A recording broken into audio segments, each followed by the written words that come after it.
अस्सलाम वालेकुम रहमतुल्लाहि वबरकातुह। मैं अपने channel health tips with Hasan में तमाम देखने और सुनने वालों को खुश आमदीद कहता हूँ और उम्मीद करता हूँ कि आप लोग खैरियत से होंगे। हाज़रीन, जो मेरा आज का मौजू है वो है हाथों का कांपना, जिस्म का कांपना, जिस्म के किसी हिस्से का काम ना करना। इस बीमारी को आम ज़ुबान में रेशा कहते हैं। ये असल में जिगर की कमज़ोरी की वजह से पेश आती है। ये बीमारी जिगर ना ही सफरा बनाता है और ना ही उसको खारिज करता है। यूँ समझ लीजिए कि जिगर बेहोश हो जाता है, सो जाता है, जिगर में काम करने की सलाहियत कम हो जाती है। इसकी वजूहात ये है कि हम ऐसी चीज़ें खाते हैं जो हमारे जिगर के लिए नुकसान का बायस बनती हैं। चिकनाई हम ज़्यादा इस्तेमाल करते हैं, खा के हम लेट जाते हैं, सो जाते हैं, हम उसको हज़म नहीं करते, जिसकी वजह से जिगर पर बोझ पड़ता रहता है, जिगर हमारा वीक होना शुरू हो जाता है। हत्ता यहाँ तक कि जिगर हमारा बेहोश हो जाता है, उसमें सलाहियत ही नहीं रहती कि वो सफरा जो है अंदर उसको खारिज करे, बनाए और ख़ारिज करे आपके अंदर जो जिगर के अंदर जो मसले हैं।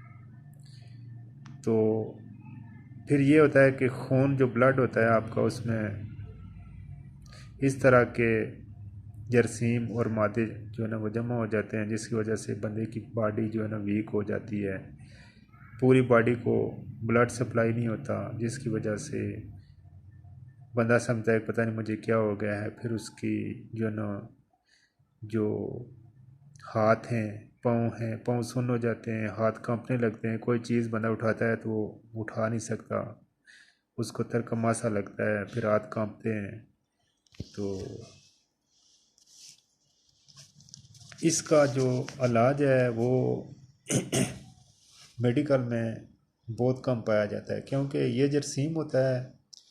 इस जरासीम को ख़त्म करने के लिए और इसको जिगर को एक्टिव करने के लिए, तवाना करने के लिए एक टिप्स दी जाती है जो देसी जड़ी बूटियों से तैयार की जाती है, और इसके साथ परहेज़ भी किया जाता है। बादिशाह से जो है ना बंदे को परहेज़ करना पड़ता है, थोड़ा सा खुराक उसको अपनी ठीक करनी पड़ती है, तो बंदा आस्ता आस्ता उसका जिगर ठीक हो जाता है, तो बंदा भी आस्ता आस्ता अपनी असली हालत में आ जाता है, उसकी बीमारी ख़त्म हो जाती है। तो जिगर में जो गर्मी होती है, एक होता है तर सर्द असाबी अजलाती। इसमें जो होता है पेशाब की कसरत, सुर्खी माइल और ज़ुबान सफ़ेद हो जाती है, मैदा कमज़ोर हो जाता है, पतले पखाने शुरू हो जाते हैं। तो एक होती है हज़लाती असाबी खुश्क और सर्द। हज़लाती असाबी खुश्क और सर्द जो कैफियत होती है इसकी जिगर की, इसमें जो होता है तेज़ाबियत की ज़्यादती, पट्ठों का आकड़ जाना, ज़ुबान पर कट लग जाना, या ज़ुबान की रंगत जो है ना खाकी तरह की हो जाती है, इस पर जो है ना वो इस तरह का जो है ना सार नज़र आते हैं। ठीक है, जिगर की कमज़ोरी इंतहाई ज़्यादा, जिगर जो है ना वीक हो जाता है।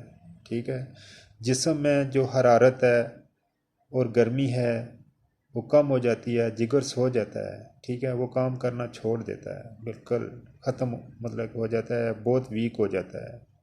तो जिगर का काम है सफरा पैदा करना और सफरा को खारिज करना।